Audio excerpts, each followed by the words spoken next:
Joining me now is international security expert Professor Max Abrahms. Max, thanks for joining us. Now, before we get into the situation in Syria, I'd like to get your opinion on Trump's Secretary of Defence, Pete Hegseth. The left have been in meltdown over this. Take a look.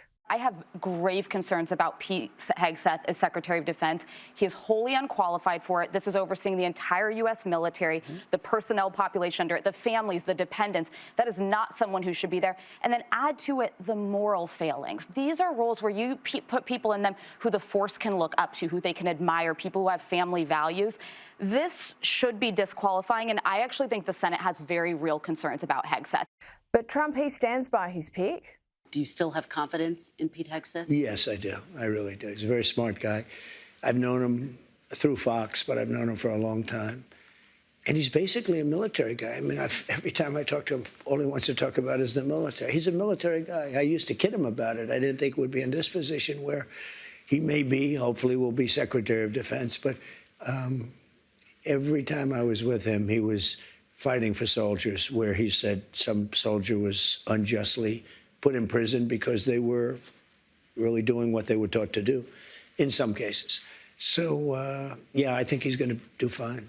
Now, Max, Pete Hegseth, he's a US military veteran. He served in Afghanistan and Iraq. Do you think he's the right man for the job?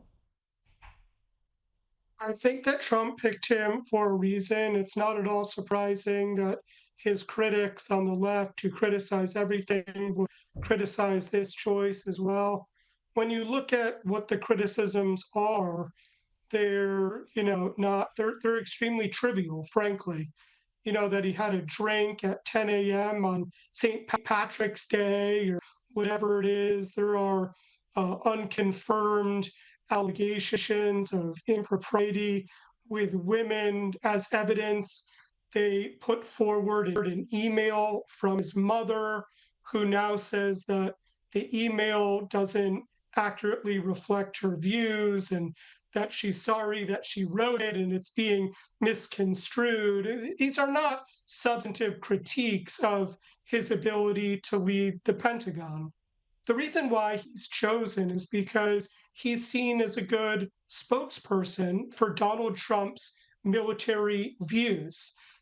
Pete is seen as representing the veterans, as being America first, as not getting the United States bogged down in unnecessary wars, as well as rooting out some of the left-wing extremism that has infected the Pentagon, the so-called DEI, the wokeism, and to really prioritize merit and, frankly, lethality.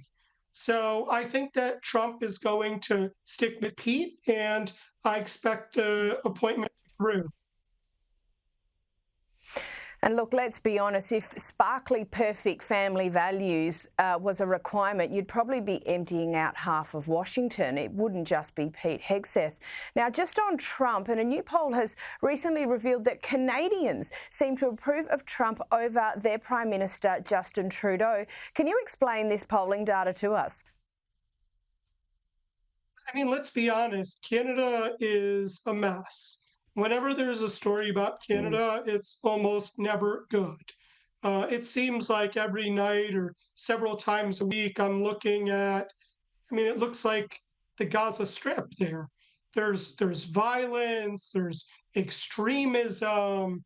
It's an example of what happens when the leader of a country is a left-wing extremist. And you compare that to Donald Trump's record, and it's much better. Just this week, there was a major international event where they were essentially rededicating the Notre Dame because it had been refurbished after the big fire. And Donald Trump showed up there. And this might be subjective, but really the way that he was interacting with the heads of state, it made me feel almost like America was back. And you contrast that with some of the left-wing leaders, Trudeau and even Joe Biden, and there really just isn't that same international reception.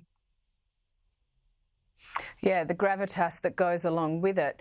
Now, moving on to Syria, as I mentioned at the top, look, we've just seen this huge change in the landscape in Syria in a matter of days. What's the latest there at the moment? It's been absolutely unbelievable to watch the last couple weeks in Syria.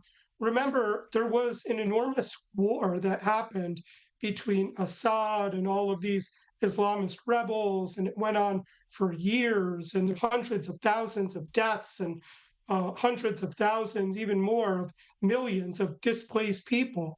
And just in a matter of a couple weeks, the so-called rebels, what do you want to call Assad's opposition, just steamrolled through the country with almost no opposition deposing Assad. And so what we're now seeing is that these so-called rebels are in a leadership role.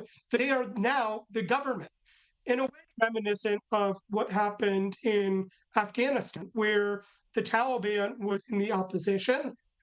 Obviously, they were tinged very badly with terrorism, and then they became the government. And that's what we're seeing now in Damascus. Now, look, there has been plenty of discussion about these rebels, and obviously they've taken over huge swathes of Syria. What does this mean for the transfer of power? I mean, obviously people are delighted at the fall of the Assad regime, no doubt, but what are they actually getting in its place? It's an extremely difficult picture in terms of the inclination to root for one side or the other. And the reason is because so many of the actors in Syria were frankly terrible. So Assad, gassed his people. Just this past day, they've opened the prisons. Essentially, they were dungeons, torture chambers for thousands of Syrians. Assad, of course, was in cahoots with Hezbollah and other Iranian terrorist proxies. On the other hand, he's been deposed now, and the people who have been empowered are literally former Islamic State and Al-Qaeda guys. So the leader of the main rebel group, which we call HTS, he was a subordinate of Baghdadi, the leader of Islamic State. He went into Syria and branched out and was the founder of the Al-Qaeda affiliate in Syria. These are Salafi jihadists. They're Islamists. Their political views are very extreme. They have a tremendous amount of blood on their hands.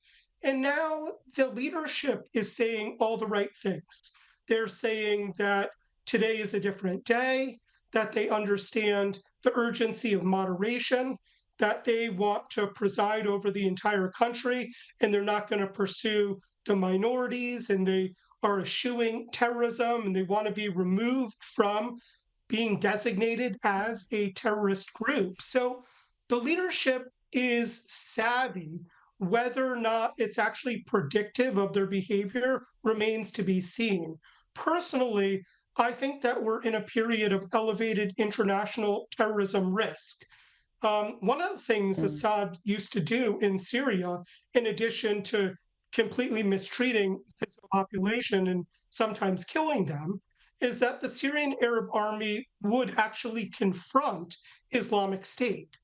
And so now there are real questions about, will there be an Islamic State resurgence without the Syrian Arab army? Will there be a power vacuum? And how will the new government respond to Islamic State? And it's really for that reason that over the past couple of days, the United States has really amped up its bombing of Islamic State targets. I am happy to see Assad go. I am happy to see a weakening of the so-called axis of resistance, a weakening of Iran and its terrorist proxies. But I do worry that these radical Sunni militants will continue with their extreme ways, and that we may actually see an elevated terrorism risk internationally. And not only that, but also danger, I suppose, for those minority communities within Syria, the Druze, the Christians and the Kurds. And I just want to go back to this rebel leader al-Jilani, former al-Qaeda commander. The left-wing media seem to be reporting, like you said, as if he's moderated and enlightened and, excuse the pun, has had his road to Damascus moment. No doubt you'll all, and we all remember the commentary around the Taliban after the fall of Afghanistan, on this latest occasion, they were all going to be new-aged and inclusive, and look what we've seen play out in Afghanistan. Is there the possibility that we see this also happen in Syria, and have the left-wing media maybe just been a little too optimistic too early? Yes, I think that that's a good way to put it. I do think that they're too optimistic too early. HTS has an absolutely terrible track record. The leader was Islamic State as well as al-Qaeda at a very high level. He was the subordinate to Baghdadi. So we'll see how much this group has genuinely moderated. It should also be said that the task before HTS is enormous. Syria is a very fractured country with many different kinds of demographic groups. You have the Sunni majority, but you also have Alawites, you have Kurds, and people in between.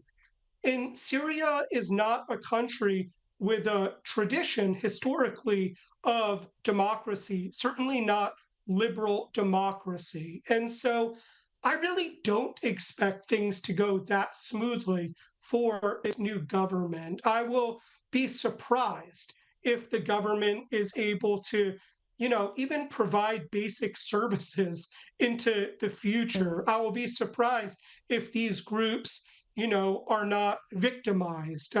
You also have to include the fact that Turkey has its eyes on ramping up attacks even more against the Kurds. Does the government in Damascus, how will it respond? Erdogan views the government as an ally. So I worry in particular about the Kurds. They were really our main ground forces during the heyday of Islamic State and helped us to defeat the caliphate there. I also have concerns that with this new government, it will spur attacks even outside the region. When HTS assumed power just over the past couple of days, it was immediately congratulated by the Taliban, by Hamas, by a branch of Palestinian Islamic Jihad, and by multiple al-Qaeda affiliates. I find it very hard to believe that we're going to have a good impression of a government that is being celebrated by so many of the worst terrorists in the world. I totally agree. And look, we're just going to have to wait and see. It'll also be interesting to see what happens over the next few weeks with the changing presidency in the US. I mean, who knows what is going to happen? We'll all have to wait and see. Thank you so much, Max Abrahms.